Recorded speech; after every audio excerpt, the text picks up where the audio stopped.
Bismillahirrahmanirrahim. Assalamualaikum warahmatullahi wabarakatuh.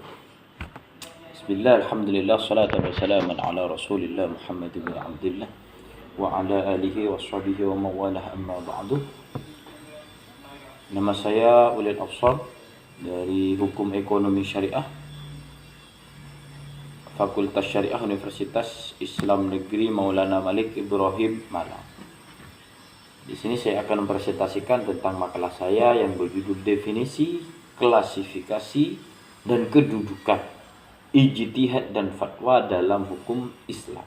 Dan juga ada tambahan biografi mujtahid. Yang pertama perlu kita ketahui bahwasannya Al-Quran dan hadis itu adalah sumber dari semua hukum. Al-Quran dan hadis itu adalah sumber dari semua hukum.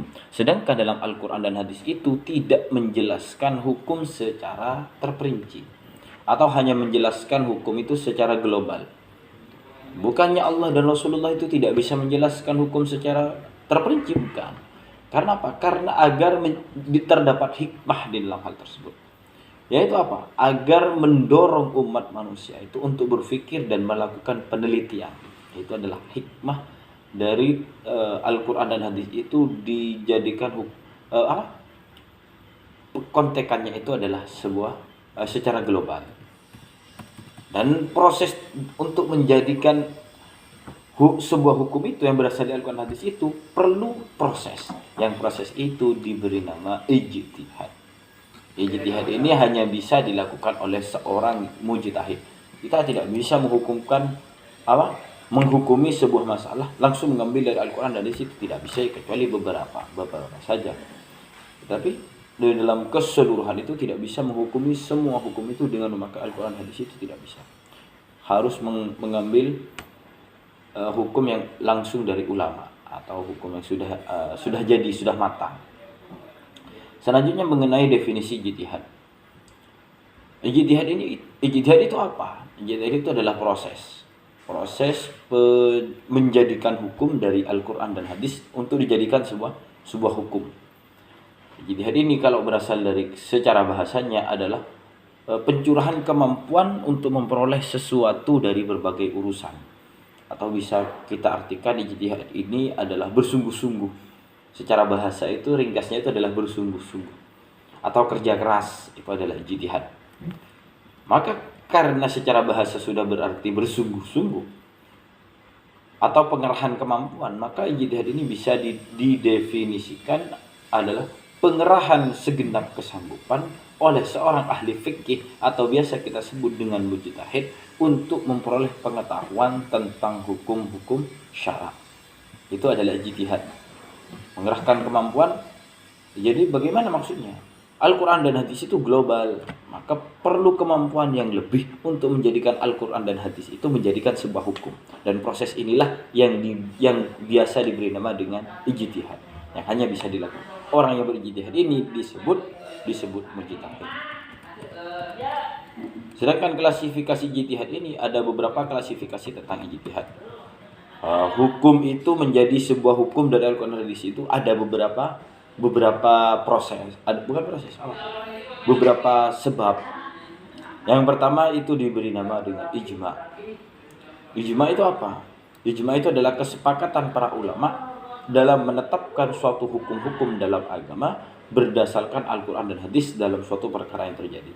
Jadi menghukumi suatu perkara ulama itu sepakat, itu namanya ijma', atau secara bahasa ijma' itu sepakat. Jadi semua ulama itu sepakat untuk menetapkan hukum A itu begini. Itu sepakat, semua ulama itu sepakat. Itu namanya ijma'. Kesepakatan para ulama. Yang nomor 2 klasifikasi dari ijtihad itu adalah qiyas.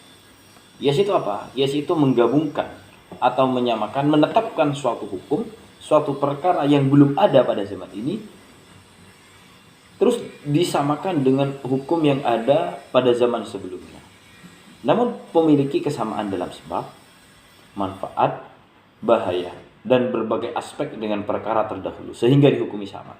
Jadi menyamakan hukum yang sekarang, yang hukum ini tidak ada di dahulu, disamakan dengan hukum si yang dahulu itu bagaimana? Itu namanya hukum yang berasal dari hukum tersebut, itu dinamakan dengan qiyas.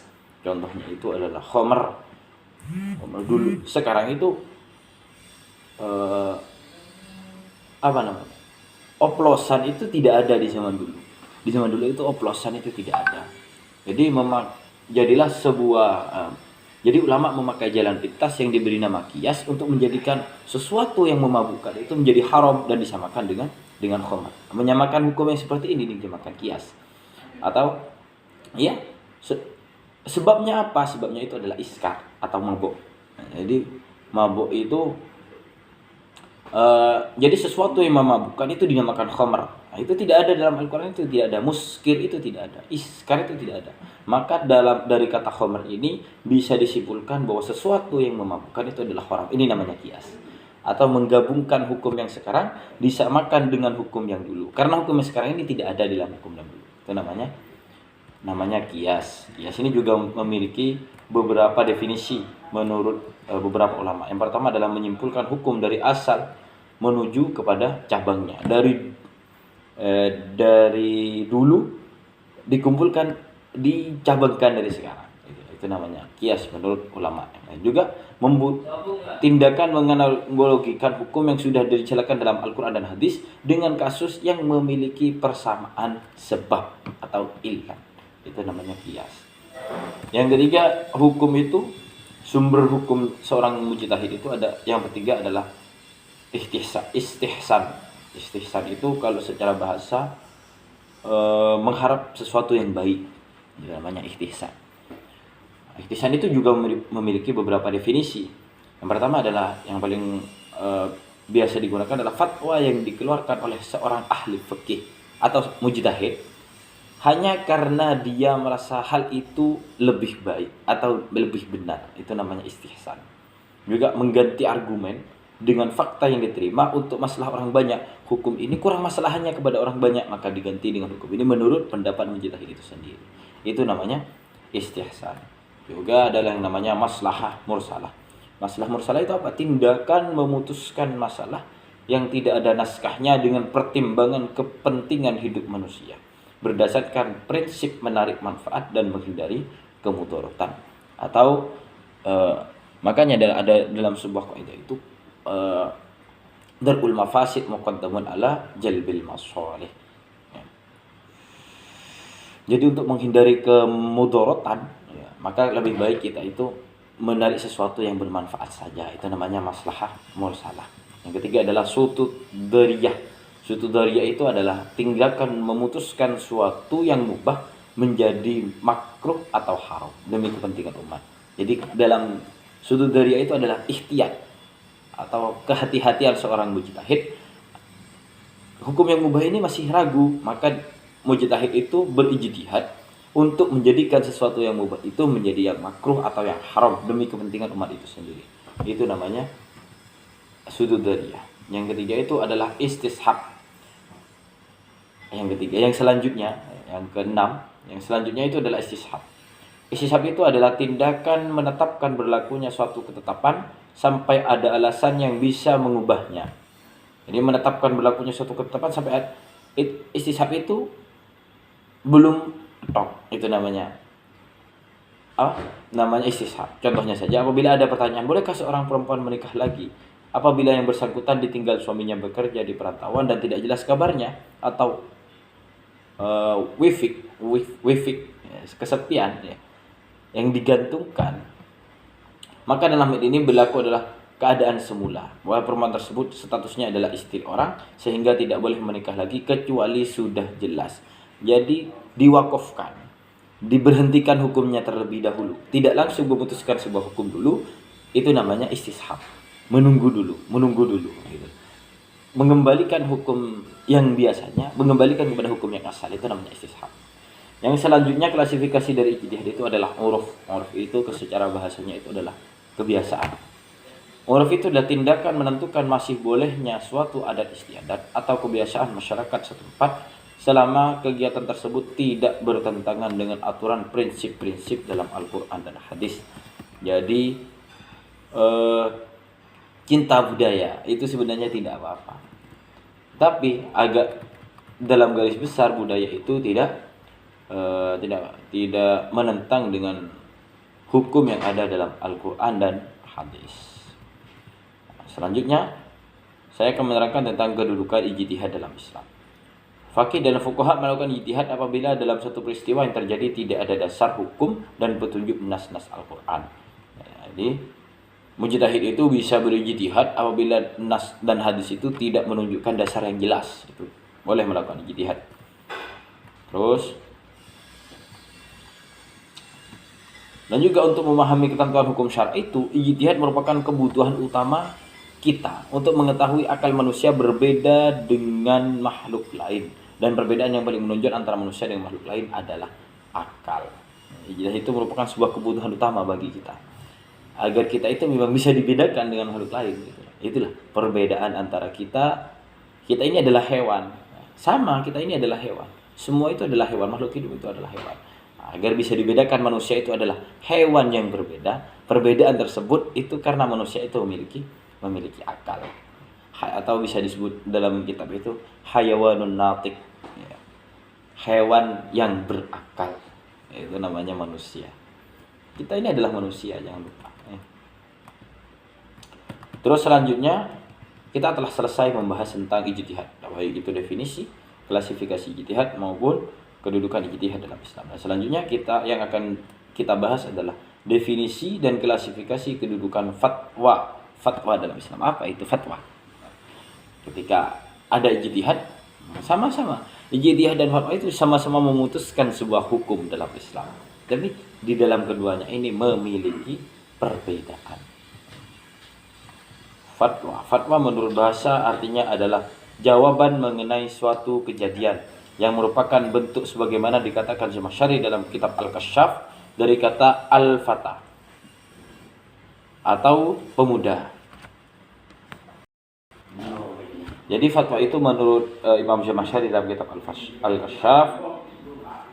Terus definisi fatwa itu menurut Kamus Besar Bahasa Indonesia adalah jawaban berupa keputusan atau pendapat yang diberikan oleh mufti atau ahli sesuatu, orang yang berfatwa atau orang yang ahli tentang suatu masalah, atau nasihat orang alim. Itu ada di Kamus Besar Bahasa Indonesia. Tetapi fatwa itu definisi resminya adalah jawaban resmi terhadap pertanyaan dan persoalan yang menyangkut masalah sebuah hukum. Itu namanya fatwa. Fatwa ini kalau di Indonesia itu. Terus ada beberapa di dalam kitab Mafahimul Islam ini diterangkan sebagai berikut. Secara literal kata al-fatwa itu bermakna jawaban atas persoalan-persoalan syariat atau perundang-undangan yang sulit. Bentuk jamaknya adalah fatawin atau fatawai. Terus menurut Profesor Amir Syarifuddin, fatwa atau ifta berasal dari kata afta yang berarti memberi penjelasan. Fatwa itulah penjelasan. Kalau ifta itu adalah memberikan sebuah penjelasan.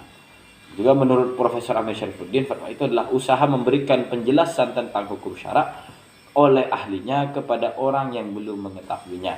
Kalau di Indonesia ini terjadi sebuah hukum, mufti di Indonesia ini adalah MUI.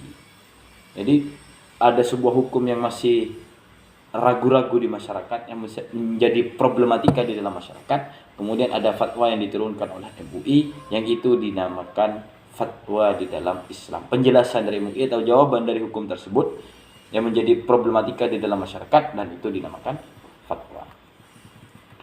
Terus juga ada klasifikasi fatwa. Klasifikasi fatwa. Yang pertama, dasar-dasar hukum fatwa. Dasar hukum fatwa. Kenapa kita boleh berfatwa?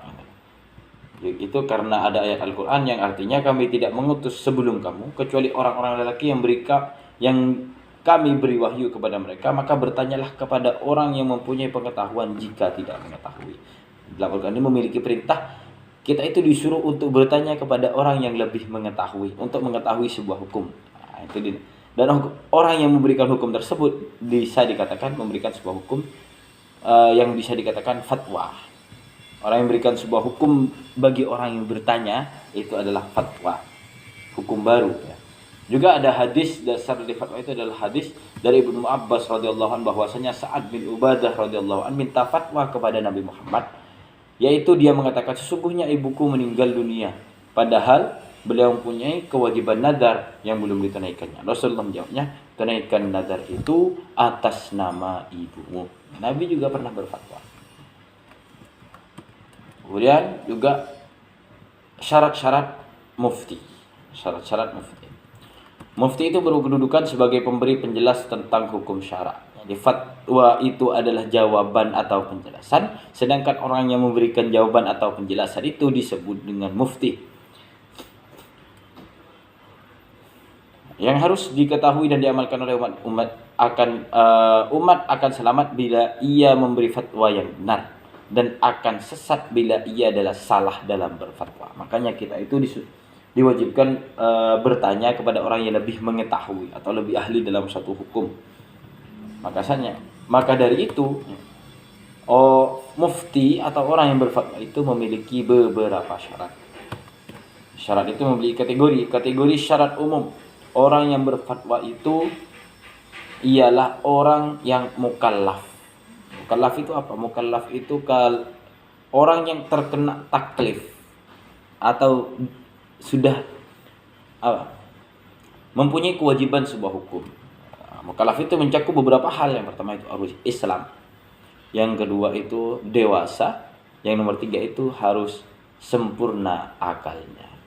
Jadi orang itu harus muslim, tamyiz bahasanya, dewasa, dan juga sempurna akalnya. Itu tidak gila, tidak tidur, tidak selalu tidur. Laki-laki tidur selalu tidur, itu tidak boleh. Berfatwa itu tidak boleh kalau tidak memenuhi syarat umum. Yang kedua, syarat keilmuannya. Keilmuan seseorang itu bisa berfatwa itu adalah ia harus ahli dan mempunyai kemampuan untuk berijtihad, seperti pengetahuan bahasanya harus baik, pengetahuan Al-Qur'annya harus baik, pengetahuan tentang hadis atau sunnah Nabi itu harus baik, ijma' bisa memutuskan, harus bisa bermusyawarah agar memunculkan suatu kesepakatan itu harus baik, pengetahuan usul fikihnya juga harus baik, dan tujuan hukumnya harus baik, tidak berdasarkan unsur politik. Itu adalah syarat keilmuan dari seorang mufti. Dan juga dia harus mempunyai syarat-syarat kepribadian. Jadi orang itu bisa menjadi mufti bila memenuhi beberapa syarat. Yang umum sudah, yang keilmuan sudah, sekarang syarat-syarat dalam kepribadiannya. Yang pertama itu adalah adil, dapat dipercaya, juga mempunyai moralitas. Syarat ini harus dimiliki oleh seorang mufti karena ia langsung akan menjadi panutan masyarakat. Jadi mufti itu bisa dijadikan sebuah panutan bagi masyarakat. Yang selanjutnya adalah persamaan dan perbedaan fatwa. Fatwa itu kan adalah sebuah keputusan, memutuskan sebuah hukum, memberikan jawaban kepada orang lain. Kemudian apa perbedaan dan persamaan dengan putusan peradilan? Perbedaannya itu adalah persamaan dari hukum dan mufti itu harus mempunyai dua pengetahuan, mengetahui kejadian atau peristiwa yang hendak diberikan fatwa, itu dari mufti, atau diberikan putusan. Yang selanjutnya adalah mengetahui hukum syara. Segi perbedaannya adalah memberi fatwa lebih luas lapangannya daripada memberikan sebuah putusan. Karena memberi fatwa menurut pandangan sebagai ulama boleh dilakukan oleh orang merdeka, budak berlian, lelaki wanita, famili dekat, famili jauh, atau orang asing dan teman sejawat. Jadi lebih luas lapangan hukumnya itu lebih luas di dalam fatwa ini. Sedang putusan hanya diberikan oleh orang yang merdeka dan tidak ada sangkut paut kekeluargaan dengan yang bersangkutan. Jadi fatwa ini boleh kita itu berfatwa kepada adik kita sendiri, boleh berfatwa kepada istri kita sendiri, boleh berfatwa kepada orang lain yang di sekitar kita. Sedangkan kalau dalam putusan peradilan itu hanya dilakukan oleh seorang laki-laki yang tidak ada sangkut paut kekeluargaan dengan yang bersangkutan kalau putusan peradilan. Yang nomor 2, putusan hakim berlaku untuk penggugat dan tergugat. Berbeda dengan fatwa. Fatwa boleh diterima dan boleh tidak. Fatwa itu boleh dilakukan atau boleh tidak dilakukan. Selanjutnya, kedudukan fatwa di dalam Islam. Kedudukan fatwa di dalam Islam. Fatwa seringkali menjadi medan wacana para ulama usul fikih dalam karya-karya monumental. Dalam perspektif para ulama usul fikih, fatwa dimaknai sebagai pendapat yang dikemukakan mujtahid sebagai jawaban atas pernyataan yang diajukan mustafti, pada suatu kasus yang sifatnya tidak mengikat. Mustafti bisa bersifat individual, institusi atau kelompok masyarakat. Produk fatwa tidak mesti diikuti oleh mustafti karena fatwa tidak memiliki daya ikat. Juga fatwa itu menempati kedudukan yang penting dalam Islam karena fatwa itu merupakan pendapat yang dikemukakan oleh ahli hukum Islam atau fuqaha tentang kedudukan hukum suatu masalah baru yang muncul di kalangan masyarakat. Ketika muncul suatu masalah yang baru, yang belum ada ketentuan hukumnya secara tegas, baik dalam Al-Quran belum ada, sunnah belum ada, ijma' juga belum ada, juga terdapat pendapat fuqaha yang terdahulu itu juga tidak ada, maka fatwa merupakan salah satu institusi normatif yang berkompeten menjawab atau menetapkan kedudukan hukum masalah tersebut karena kedudukannya sangat dianggap. Terus sehubungan dengan hal itu, sehubungan dengan hal tersebut, fatwa itu bisa diartikan sebagai penjelasan sebuah hukum syariat atas persoalan tertentu. Sehingga pengambilan fatwa itu tidak ubahnya dengan kaidah menggali hukum syariat, dalil-dalil syariat. Itu adalah fatwa. Dan selanjutnya langsung saja pada penjelasan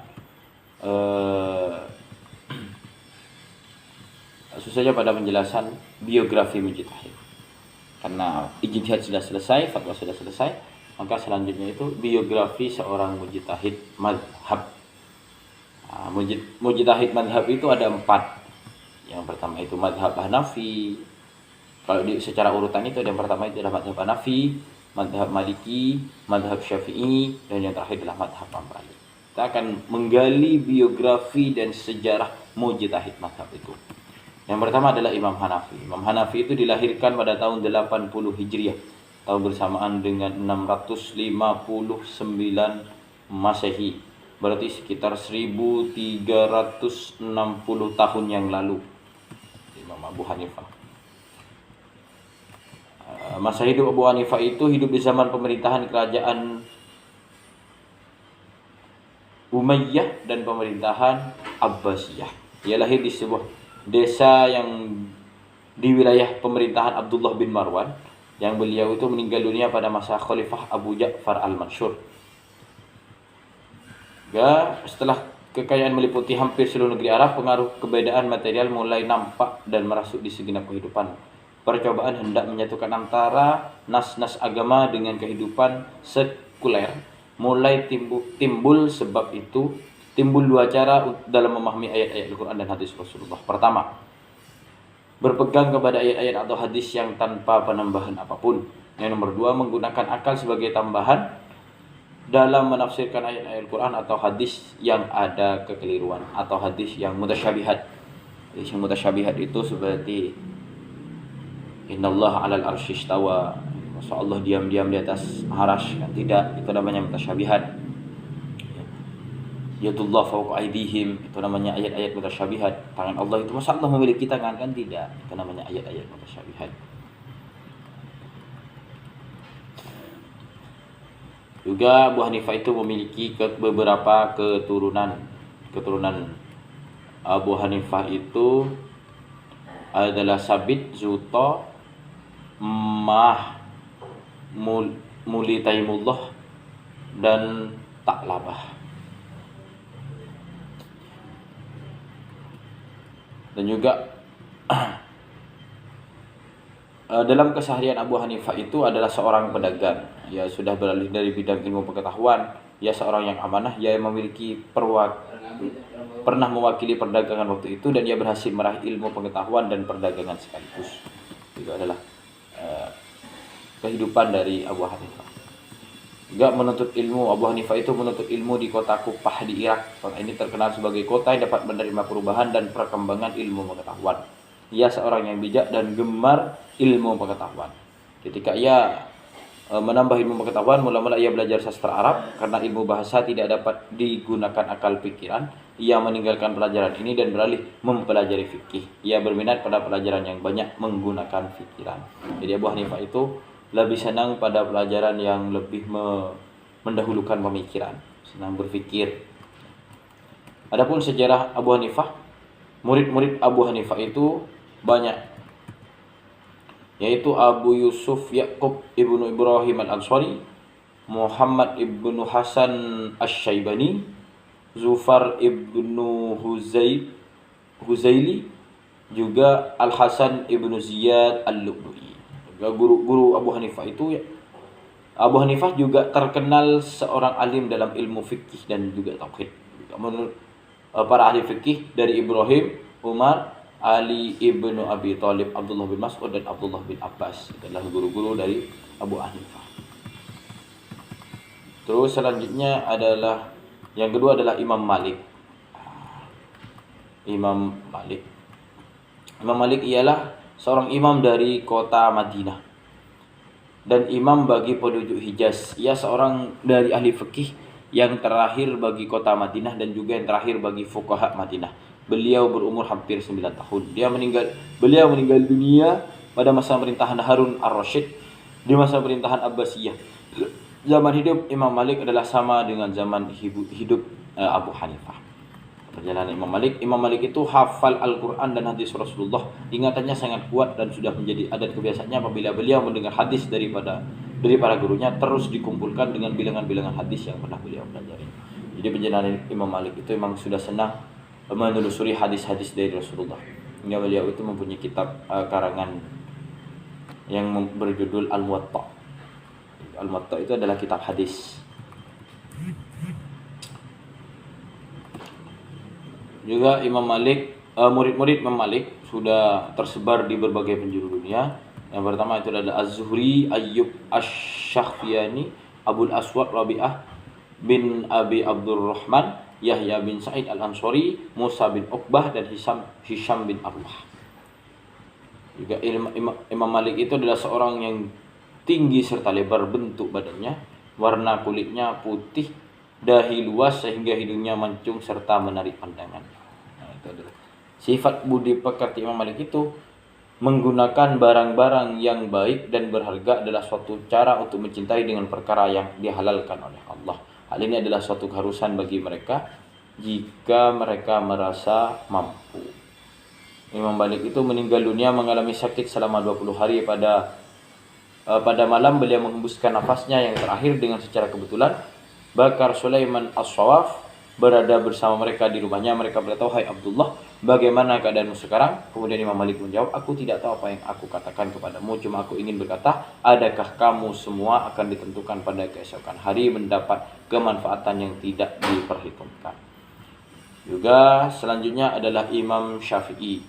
Imam Syafi'i itu adalah imam yang menurut susunan tarikh kelahiran beliau adalah pendukung terhadap ilmu hadis dan pembaharu dalam agama atau mujaddid dalam abad kedua Hijriyah. Imam Syafi'i dilahirkan di kota Gaza jalur Gaza pada tahun 105 Hijriah. Menurut satu riwayat pada tahun itu juga wafat Imam Abu Hanifah. Di tahun wafatnya Imam Abu Hanifah, Imam Syafi'i dilahirkan. Nama lengkap Imam Syafi'i adalah Abu Abdullah Muhammad bin Idris bin Abbas ibnu Syafi'i ibnu Sa'id bin Ubaid bin Qusay al-Quraisy. Jadi masih satu nasab dengan Rasulullah, bertemu di Qusay. Juga Imam Syafi'i itu dapat menghafal Al-Quran dengan mudah, yaitu ketika beliau masih kecil dan beliau menghafal serta menulis hadis-hadis. Beliau sangat tekun mempelajari kaidah-kaidah dan nahwu bahasa Arab. Untuk tujuan itu beliau pernah mengembara ke kampung-kampung dan tinggal bersama kabilah Huzail kurang lebih 10 tahun lantaran hendak mempelajari bahasa mereka dan juga adat istiadat mereka. Dan selanjutnya yaitu Imam Hambali atau Imam Ibnu Hambal. Imam Hambali itu nama aslinya adalah Imam Ahmad bin Muhammad bin Hambal bin Ahmad bin Hambal. Adalah seorang imam keempat dari para fuqaha atau imam terakhir Madzhabul Arba'ah. Beliau adalah seorang yang punya sifat-sifat yang luhur dan tinggi sebagaimana dikatakan oleh orang-orang yang hidup masa dengannya. Juga orang yang menggalinya. Beliau imam bagi umat Islam seluruh dunia, juga imam bagi Darul Islam, mufti di negeri Irak, dan seorang yang alim tentang hadis-hadis Rasulullah, juga seorang yang zuhud dewasa, penerang untuk dunia dan sebagai contoh dan teladan bagi orang-orang ahli sunnah. Seorang yang sabar dikala mengetahui percobaan seorang yang soleh dan zuhud. Dan Imam Abu Hanifah itu lahir di kota Baghdad pada bulan Rabiul Awal tahun 164 Hijriah atau sekitar 1200 tahun yang lalu. juga menuntut ilmu, menghafal Al-Quran dan mempelajari bahasa. Beliau menulis dan mengarang di diwan. Umurnya di waktu itu adalah 14 tahun. Jadi beliau itu sudah bisa menghafal Al-Quran dan bisa menulis pada umur 14 tahun. Beliau hidup sebagai seorang yang cinta kepada Allah dan menuntut ilmu dan bekerja keras untuknya, sehingga ibunya merasa kasihan kepadanya karena gihannya dalam menuntut ilmu. Pernah terjadi bahwa beliau kadangkala ingin keluar menuntut ilmu sebelum terbitnya fajar. Itu dari kesungguhan Imam Ibnu Hanbal itu untuk mencari ilmu. Dan mungkin sekian dari presentasi dari saya. Kurang lebihnya mohon maaf. Ihdinas siratal mustaqim. Wassalamualaikum warahmatullahi wabarakatuh.